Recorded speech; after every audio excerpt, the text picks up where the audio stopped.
오늘은 하나님의 전신갑주 5번째 시간입니다. 한번 복습해 보겠습니다. 그림 한번 보겠습니다. 이제 전투하는 장면, 복장 있는 그림인데, 자, 그 위에부터 한번 보겠습니다. 위에 뭐가 있죠? 구원의 투구, 왼쪽으로 가시면 의의 흉배, 그 다음에 진리의 허리띠, 그 다음에 성령의 검, 믿음의 방패, 맨 아래 시는 것이 평안의 복음의 신, 이렇게 있습니다. 한 6주 동안 하다 보니까 다 외우셨죠, 그렇죠? 그러면 성경적으로 저희가 한번 외워보겠습니다. 한번 해보시면, 첫 번째가 진리의 허리띠, 두 번째가 의의 호신경, 세 번째가 평안의 복음의 신, 네 번째가 믿음의 방패, 그리고 오늘 이제 함께 나눌 것이 구원의 투구와 성령의 검입니다. 먼저 구원의 투구에 대해서 말씀을 좀 나누겠습니다. 투구가 어디를 보호하는 것일까요? 머리를 보호하는 것이겠죠. 외부에서 오는 충격으로부터 우리의 머리, 더 정확하게 말한다면 우리의 뇌를 지키는 역할을 하는 것이 투구입니다.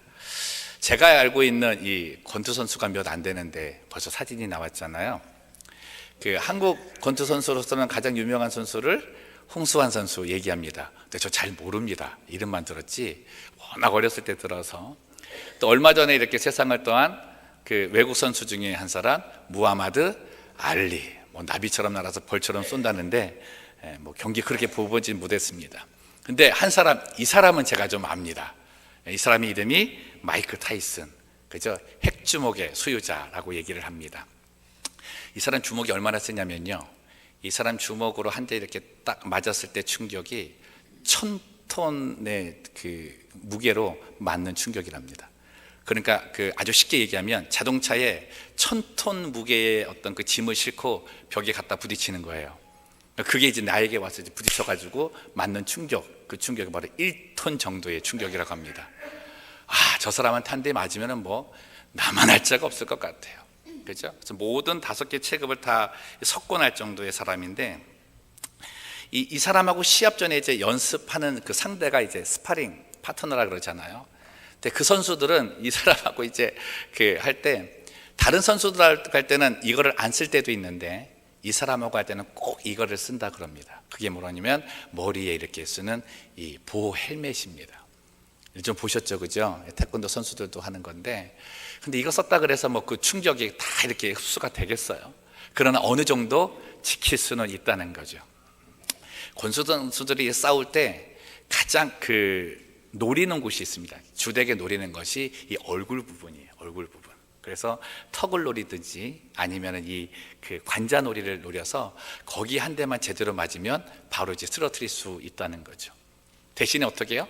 그러면 그쪽을 노리는 상대 선수가 있으니까 나는 그쪽만 잘 막으면 되는 거죠. 그래서 정말 잘하는 선수들 보면은 아무리 실력이 많고 경력이 많아도 얼굴 가리는 거를 놓치지 않는다 그럽니다. 그러니까 이 머리 보호하는 게 굉장히 중요해요.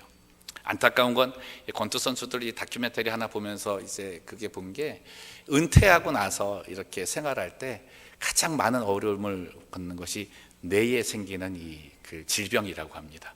그러니까 너무나 충격을 많이 받는 거죠. 그래서 온전하게 생활을 하지 못하는 선수들도 많다는 이야기를 드렸습니다. 그러니 경기하는 내내 머리 보호하는 것은 중요한 거죠. 자, 영적으로 돌아옵시다. 신앙생활에서 가장 중요한 게 뭔 것 같습니까? 우리의 머리입니다. 영적인 머리. 쉽게 얘기하면 영혼의 생각입니다.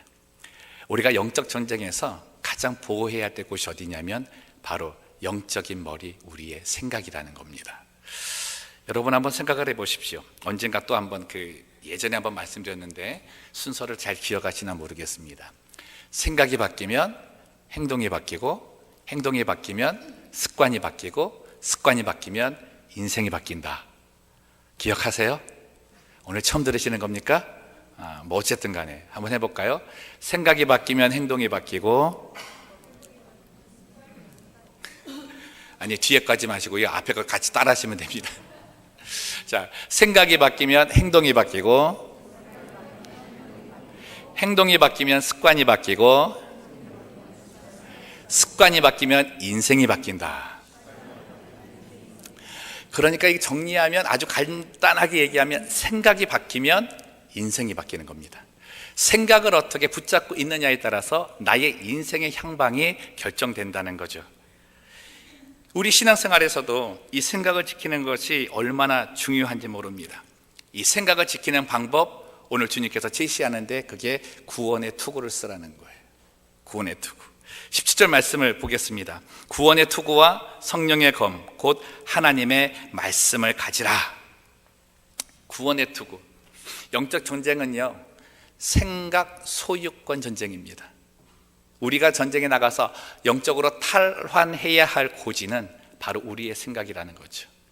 왜냐하면 우리의 생각을 빼앗아 가고자 하는 존재가 있기 때문에 그렇습니다. 그 첫 번째 존재는 어둠의 세력 사탄이고요, 그 나머지 두 번째 존재는 우리 예수님입니다. 여러분의 생각을 잘 하셔야 돼요. 한쪽 측면에는 절대로 빼앗겨서는 안 되고요, 한쪽 측면에는 반드시 빼앗겨야 합니다. 절대로 빼앗겨서는 안 되는 존재가 사탄이고요, 반드시 빼앗겨 드려야 하는 존재가 우리 예수님인 거죠. 빼앗긴다는 것이 조금 마음에 그 기분의 표현이 안 좋으시다면 내어드린다는 표현을 해도 좋습니다. 불행하게도 우리 인생은요, 태어나면서부터 생각의 지배를 받고 삽니다. 그 생각이, 우리의 그 생각을 지배하는 것이 사단인 거죠. 아담이 원죄를 지으면서부터 이 사람은 태어날 때 이 원죄를 가지고 태어나요. 그러니까 우리 안에 죄성이 있는 겁니다. 아무리 선한 사람이라 그래도 악한 사람으로 변질될 수 있는 가능성을 다 품고 태어나는 겁니다. 우리들이 보고 듣고 말하고 행동하는 모든 부분에 있어서 잘못되었다는 모든 부분이 어디서 나와요? 바로 이 생각이 지배된 가운데 악한 생각으로 변화된 죄성에서 나오는 거죠. 우리는 그래서 이 모든 생각들이 어둠의 세력에게 무방비 상태에 놓여 그 속에서 살아가고 있는 겁니다. 근데 이 생각을 빼앗아가기 원하는 사람이 있는 거죠. 이거를 되찾아오기 원하시는 분이 계시는 겁니다. 그분이 바로 우리 예수님이십니다. 그 예수님이 쓰시는 방법이 이제 구원의 투구라는 거예요. 우리나라 일제 치하 시기 때 시인이 계셨는데요, 그 시인 중에 한 분이 이상화라는 분입니다. 그분이 쓴 시를 기억하시는 분이 계신지 모르겠는데, 그분이 쓴 시가 빼앗긴 들에도 봄은 오는가 라고 하는 시였습니다. 일제 치하에 우리나라가 이제 빼앗겼지만 우리 그 국민들의 정신까지는 빼앗길 수 없다라고 얘기를 하면서 이제 독립을 바라는 가운데 시를 쓴 거죠. 정말 그의 그 염원처럼 우리나라는 독립을 맞았습니다. 빼앗긴 들에 봄이 온 거죠. 우리 영적인 인생 속에서도 그런 거죠. 빼앗긴 내 심령에 봄이 오겠는가? 이 어둠의 세계에 빼앗긴 나의 심령에 정말 하나님께서 주시는 밝음이 오겠는가? 저는 우리 부활의 주님이 씌워준 구원의 그 은혜, 그리고 이 복음의 투구, 구원의 투구를 쓰면 우리의 심령에도 봄이 오게 될 줄로 확신합니다. 그 어려운 일을 우리 예수님이 해내십니다. 예수님께서 우리에게 구원의 투구를 씌워주신다 그러는데, 여러분, 저는 정말 좀 여쭙고 싶어요. 저희가 구원하는데 구원이 무엇입니까? 여러분이 알고 있는 구원이 무엇입니까? 그 구원은 우리가 예수님의 이름을 알면 그 구원의 의미를 아주 바르게 알 수 있습니다. 마태복음 1장 21절 말씀입니다. 아들을 낳으리니 이름을 예수라 하라. 같이 읽습니다. 이는 그가 자기 백성을 그들의 죄에서 구원할 자이심이라 하니라. 구원은 죄에서 건진받는 겁니다. 그게 가장 첫 번째입니다. 죄에서 건진받는 것. 바울의 말을 빌리자면 내 영혼이, 나의 생각이 죄라고 하는 것에 얽매여서 눌려 살다가 지배를 받고 살다 했다가 자유함을 얻게 되는 겁니다. 그래서 어떻게 돼요? 내가 구원을 받았다라는 그 순간에 나는 환호성을 지르면서 자유하다라고 얘기하는 겁니다. 회사에서도 그런 일 있지 않습니까? 이 회사에 새로 관리자가 왔는데 이 관리자가 아니라 완전 고문관인 거예요. 너무너무 힘든 거예요. 그러다가 이 관리자가 얼마 안 있어서 다른 부서로 간대요. 그 부서 직원이 어떻게 합니까? 살았다라고 하지 않습니까? 여기는 다 좋은 관리자들만 있으셔가지고 동감이 안 가시나 본데, 구원의 특허를 쓰는 그 순간 나의 생각은 자유함의 환호성을 지르는 거예요. 이제 살았다, 이제 얽매여 살지 않는다. 그 은혜를 주시는 것입니다. 여러분, 구원의 투구를 쓰게 되면 가장 먼저 일어나는 나의 변화가 뭐예요? 내 안의 죄성 하나하나가 사라지기 시작을 해요. 어떤 분은 죄가 한꺼번에 확 사라지는 분도 계시대요. 근데 모르겠어요. 목사님, 저도 안 그런 것 같아요. 아직도 내 안에 죄성이 좀 남아있는 것 같고, 근데 하나하나 사라지는 느낌을 가져요. 여러분, 우리 안에 죄성이 하나하나 사라질 때 나의 생각에 나타나는 가장 좋은 변화가 뭔지 아십니까? 기분이 좋아집니다. 기분이 좋아져요. 그래서 기뻐지는 거예요. 여러분, 감기를 한번 예를 든다면, 아주 건강하게 지내다가 이제 감기에 걸리잖아요. 몸이 찌부듯하고 막 머리가 아파오고 막 몸살기도 막 있고 그래요. 여러분, 그러면 몸만 아픕니까? 생각도 아픕니까? 제발 좀 반응 좀 하세요. 제가 지금 4개월째 와서 설교를 하는데 도대체 이분들은 그 몸도 아프지만 생각도 아파요. 마음도 아파요. 그 마음이 아프다는 게 뭐냐면 불편해지는 거죠. 짜증나고 불편하고 힘들고 막 귀찮아지고 막 그러는 거예요. 그런데 약을 먹습니다. 약을 먹고 근데 좋은 약을 먹었어요. 다음날 아침에 일어나는데 몸이 가뿐하고 개운한 거예요. 여러분, 그때도 불평이 있고 뭐 짜증나고 그런 마음이 있습니까? 아니에요. 굉장한 상쾌함이 내 마음에 드는 거죠. 구원이 그런 거예요. 구원은 내 안에 독성을 빼내는 일입니다. 우리 예수님께서 그 일을 하셔서 내 안에 기쁨이 솟아나게 만들어 주시는 거죠. 이 은혜를 체험하신 분이 한 분이 있는데 제가 소개를 해드릴게요.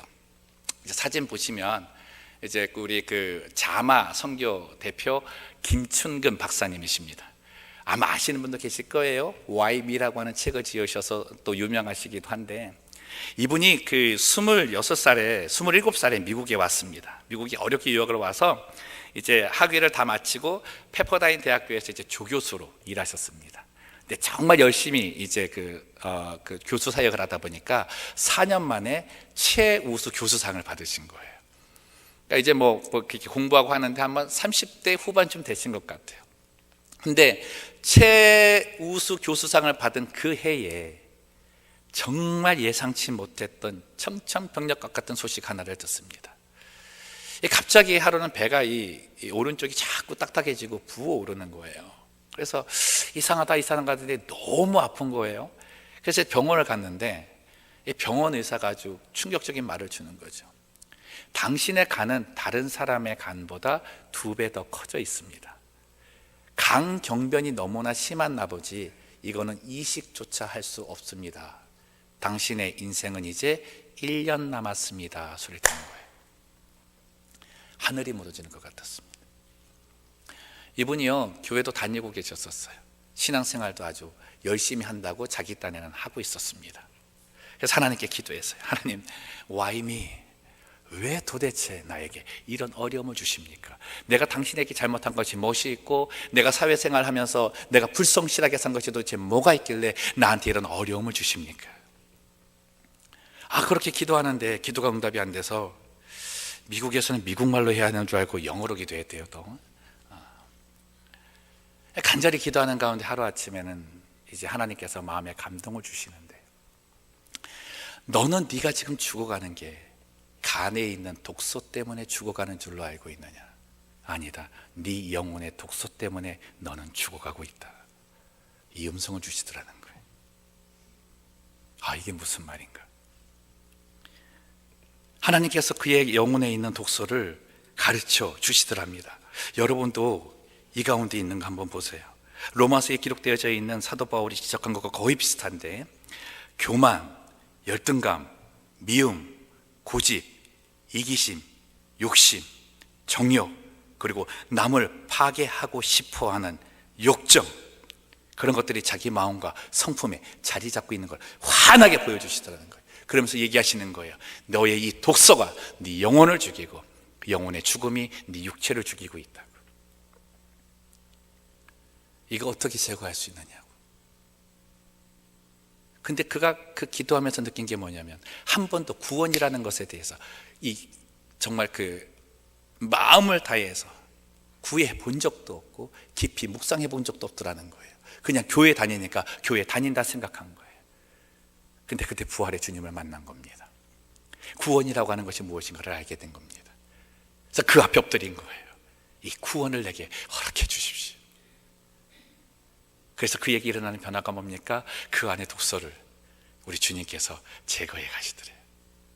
그리고 이것이 제거되면서 육체의 독소도 제거해 가시더래요. 모든 질병의 근원이 마음에서부터 온다고 한다면 마음의 질병부터 고쳐진 이후에 육체의 질병의 고쳐짐을 그의 육체를 통해 알고 깨닫고 느끼고 체험하게 하셨다는 겁니다. 그분은 그때부터 깨끗하게 나왔습니다. 지금까지 그는 자마 선교 대표로 이 청소년들에게 이 구원의 복음 전하기 위해 열심을 다하며 살고 있는 거죠. 사랑하는 성도 여러분, 우리 주님이 주시는 구원은 내 영혼의 독소를 제거하는 겁니다.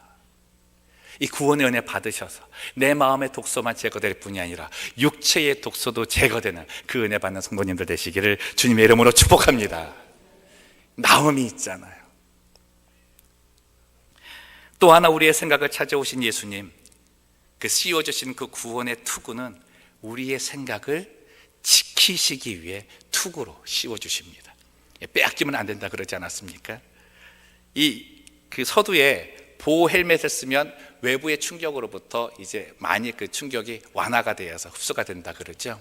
근데 100%는 안 되잖아요. 근데 참 이 구원의 투구는 놀라운 신비한 능력이 있습니다. 이 구원의 투구를 쓰면 아무 충격도 받지 않습니다. 믿으시면 아멘. 이거 확신하셔야 되는데, 제가 이제 하나님의 전신갑주를 여러분들에게 이제 말씀을 나누고 있는데, 전신갑주라고 하는 말이 헬라어로 파블로니아입니다. 그런데 이 단어는 완전 무장한 군인에게 쓰는 말인데, 이게 자기가 얻어서 자기가 준비해서 입는 갑옷이 아닙니다. 이 헬라어에서 나오는 이 말은 하나님과 연결되어 있습니다. 그러니까 신하고 연결되어 있어요.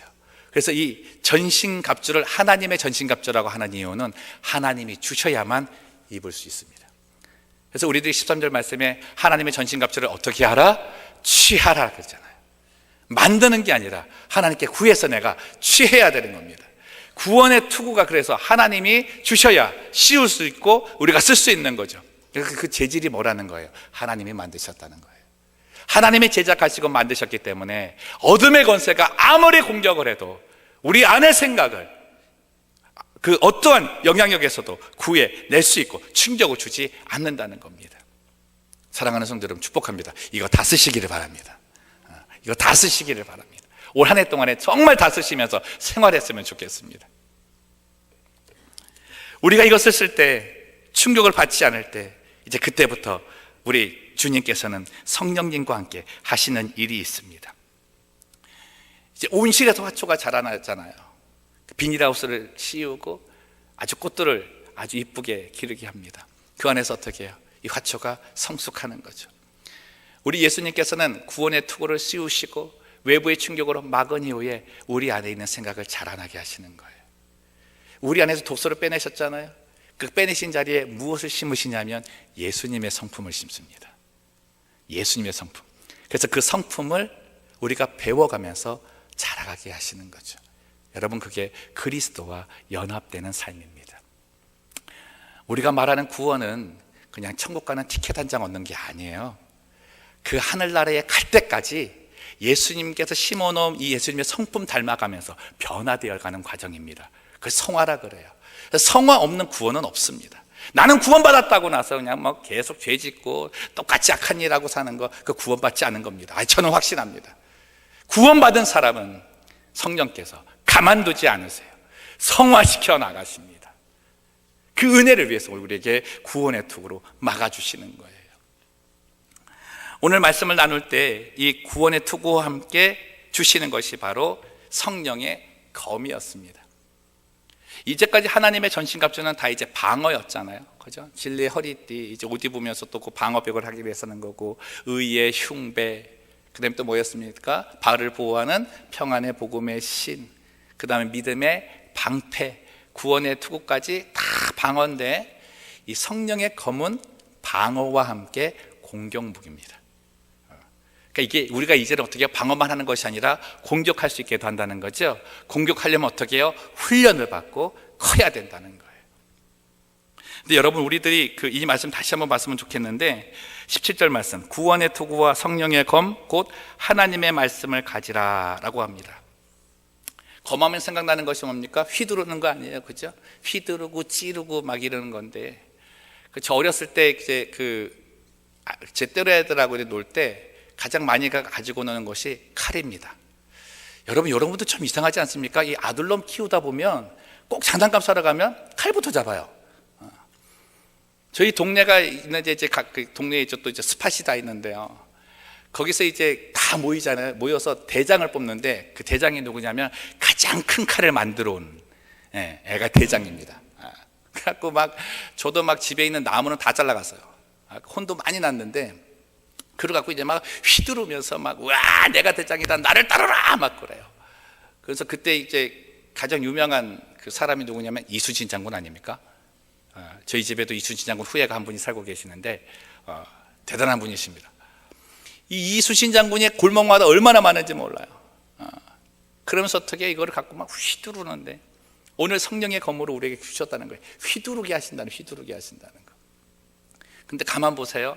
성령을 휘두르는 게 아니고 성령의 검을 휘두르는 겁니다.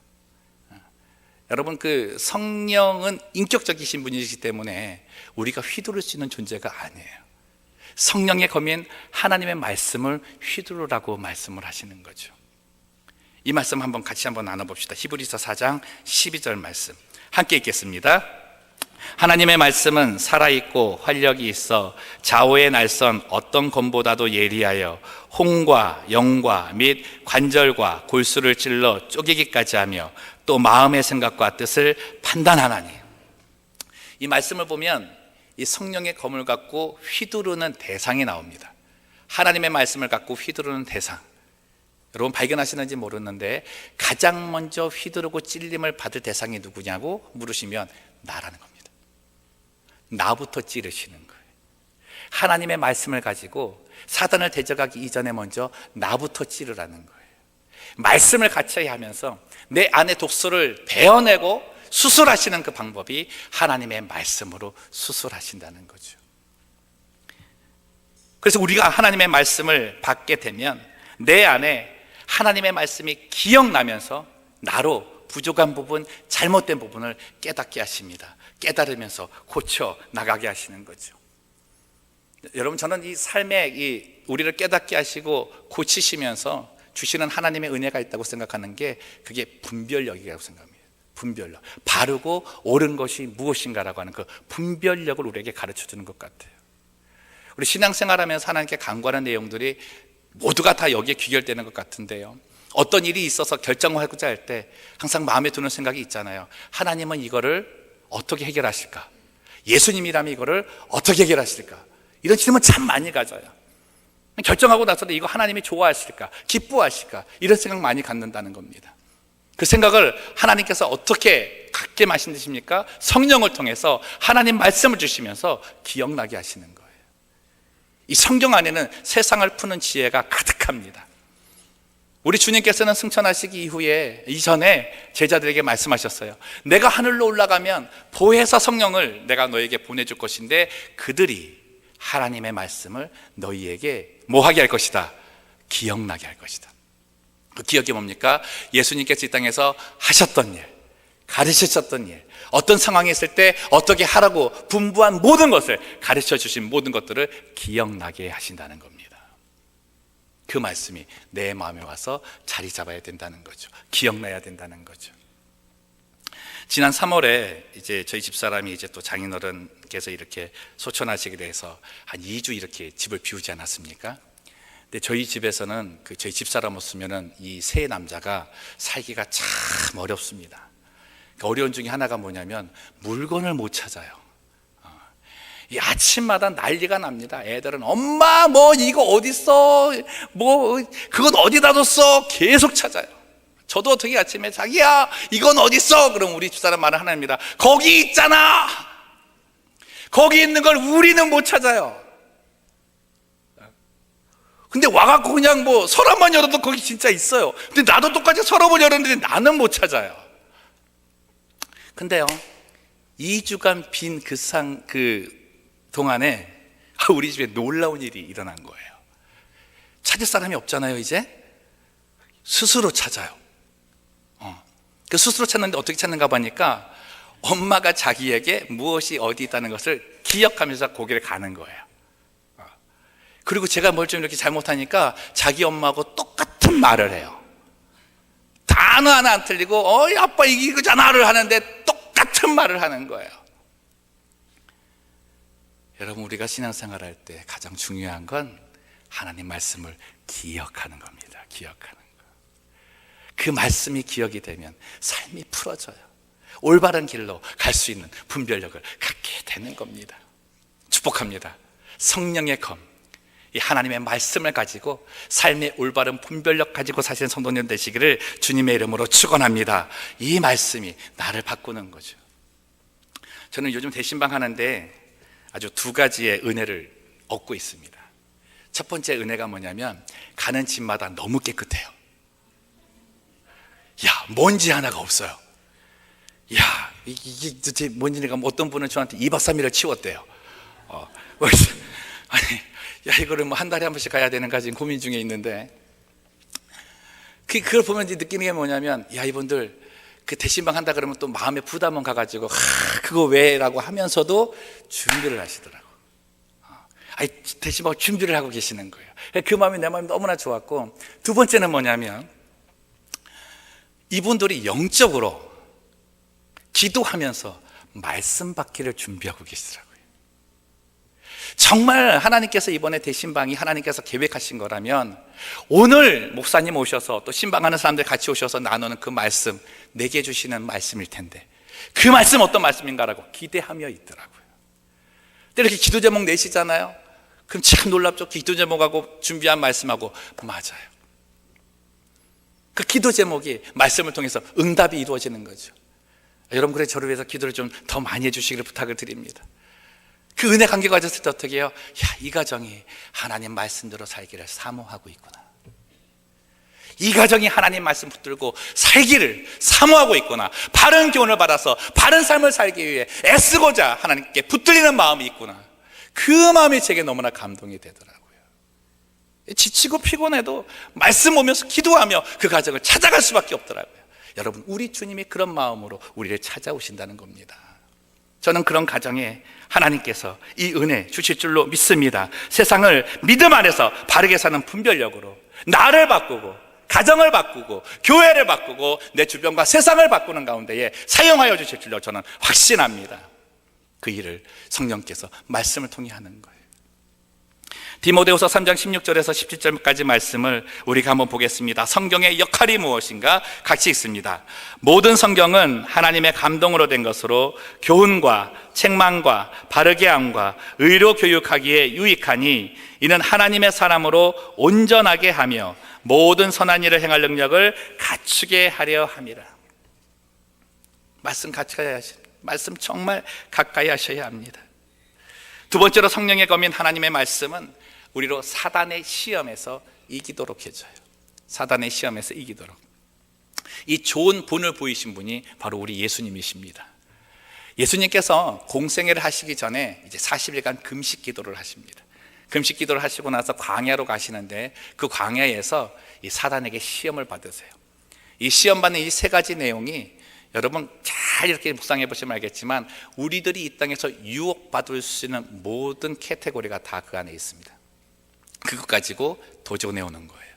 그때 우리 예수님께서 이렇게 말씀하십니다. 마태복음 4장 4절 말씀인데 예수께서 대답하여 이르시되 기록되었으되 사람이 떡으로만 살 것이 아니요 하나님의 입으로부터 나오는 모든 말씀으로 살 것이라 하였느니라. 아멘. 여러분 보시면 기록되었으되라는 말씀에 주목하시기 바랍니다. 예수님조차도 그때에 자기가 만들어낸 말을 하는 게 아니에요. 이미 주신 말씀, 구약에서부터 시작하여 언약하신 그 말씀을 가지고 예수님도 사단 앞에서 선포하셨다는 겁니다. 그때 어떻게 해요? 사단의 입이 막혔다는 거죠. 축복합니다. 기록된 말씀으로 사단의 모든 관계를 물리치시는 성도님들 되시기를 주님의 이름으로 축원합니다. 성령 충만은요, 우리 성가대가 오늘 성령 충만 불렀는데 성령 충만은 말씀 충만입니다. 성령은 말씀을 통해서 우리에게 역사하시기 때문입니다. 말씀을 정리합니다. 예수님은요, 우리의 생각을 다스리기 원하십니다. 그 모습이 그리스도와 연합되는 거라 그랬잖아요. 구원의 투구를 쓰고 내 생각이 그리스도와 연합이 되면 나의 생각은 주님 중심으로 바뀝니다. 모든 일들의 우선순위가 주님으로 바뀌기 시작을 합니다. 여러분, 그 안에서 살아가셔야 합니다. 이 성령의 검이라고 표현된 이 검이 마카리아라고 하는 헬라어인데, 이게 긴 칼이 아닙니다. 단검입니다. 단검. 그 말은 뭐예요? 가까이서 막아야 된다는 거죠. 이 성령의 검, 하나님의 말씀이 내게 가장 가까이 있어야 되고 가장 편해야 되고 또 이것을 사용할 때 가장 유용해야 합니다. 여러분, 혹시 무딘 성령의 검 갖고 계세요? 갈고 닦으셔요. 말씀 훈련하시면서 다시 좌우의 날성 검이 되도록 다시 가셔야 합니다. 그래야 우리는 그것을 사용할 수 있는 거죠. 우리 주님께서는 그 일을 통해서 우리에게 시키시는 일이 있는 겁니다. 베드로전서 3장 15절 말씀, 너희 마음에 그리스도를 주로 삼아 거룩하게 하고 너희 속에 있는 소망에 관한 이유를 묻는 자에게는 대답할 것을 항상 준비하되 온유와 두려움을 하라 라고 말씀합니다. 여러분, 우리는요 이 말씀 가져야 합니다. 그리고요 이 말씀이 우리에게 익숙해야 합니다. 언젠가 누군가 내게 다가와서 구원이 도대체 뭐예요? 믿음이 도대체 뭐예요? 내 안에 있는 소망에 대해서 물을 때 내가 답할 수 있는 준비가 되어 있어야 한다는 거죠. 축복합니다. 말씀의 프로가 되십시오. 옆분하고 인사합시다. 말씀의 프로가 되시기를 바랍니다. 복음의 프로가 되세요. 그러려면 나부터 익숙하고 익혀져야 되겠죠. 사랑하는 성도 여러분, 오늘도 주님은 우리에게 하나님의 전신갑주를 주시기 위해서 준비하고 계십니다.